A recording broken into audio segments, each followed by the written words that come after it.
A dinâmica das decisões financeiras, eu já gravei o vídeo anterior sobre isso, sendo que esta dinâmica das decisões financeiras são basicamente 4 dentro do ambiente empresarial. A dinâmica do planejamento financeiro, a dinâmica do controle financeiro, a dinâmica da administração de ativos e a dinâmica da administração de passivos. Isso tudo no vídeo anterior. Lembrando, eu estou construindo uma playlist de administração financeira e estou utilizando este livro texto, Fundamentos de Administração Financeira, do professor Alexandre Azaf Neto. São 2 autores básicos. Caso você tenha interesse, o link está na descrição. É uma playlist de introdução à administração financeira, por isso, Fundamentos da Administração Financeira.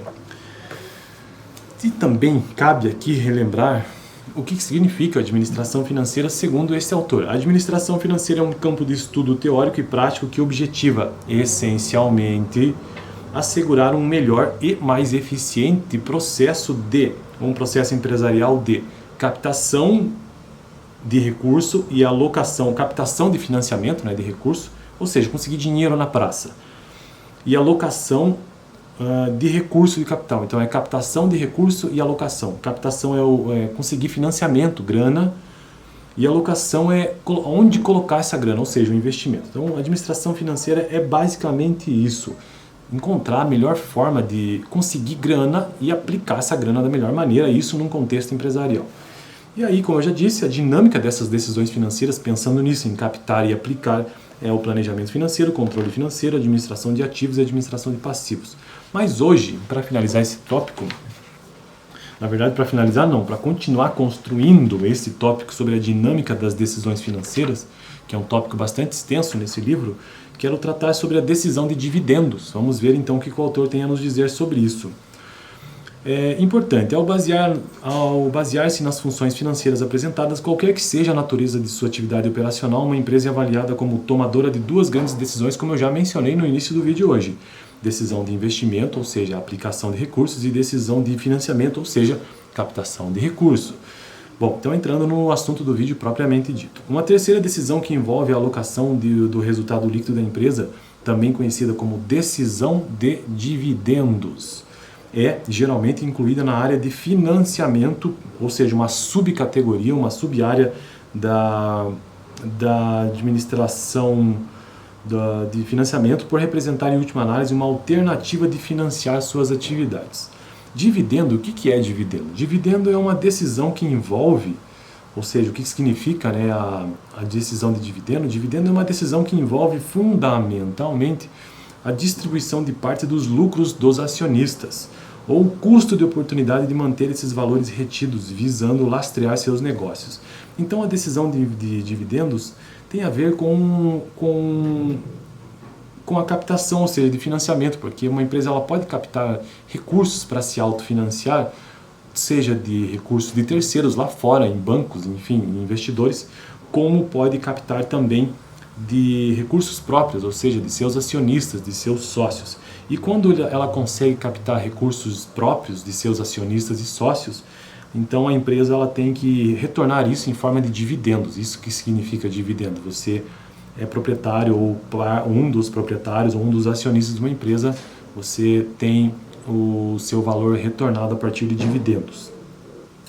E aí ele coloca dividendo uma decisão que envolve fundamentalmente a distribuição de parte dos lucros. Aqui ele está falando então o que é feito com esse dividendo. Esse dividendo pode ser retornado ao acionista ou pode ficar na empresa. Esta que é a decisão que ele está colocando em jogo aqui. Se fica na empresa ou se volta para o sócio a proporção. E aí ele traz um conceito que é lá da economia, que é custo de oportunidade. Custo de oportunidade é o retorno da melhor alternativa possível de investimento que foi rejeitada pela decisão de aplicar os recursos em outra. Em outras palavras, é quanto o investidor deixou de ganhar por ter aplicado seu capital em uma alternativa de investimento em vez de outra. É basicamente assim, o acionista da empresa, então ele resolveu que vai aplicar a maior quantidade de dinheiro na empresa, certo? Mas ele pode pegar esse mesmo valor e aplicar, por exemplo, numa aplicação financeira, ou então, vamos supor aqui, ele aplicou na poupança, que seja. Então a poupança está ali rendendo tantos por cento ao ano, enquanto que a empresa está me rendendo tantos por cento. Se ele optou em aplicar na empresa, ele deixou de ganhar aquilo na poupança. Se ele optar por aplicar na poupança, então ele deixou de aplicar na empresa. E essa diferença, ou seja, o que você está deixando de ganhar em outro investimento em detrimento de algum que você escolheu, se chama custo de oportunidade. Aplicar na empresa está me custando deixar de ganhar 5% na poupança, por exemplo. E aqui ele traz um exemplo que eu tentei também trazer aqui com as minhas palavras. Por exemplo, ao comprar as ações da siderúrgica Gerdau, o custo de oportunidade do investidor é o retorno que deixou de ganhar ao não aplicar o mesmo valor em ação de outra empresa.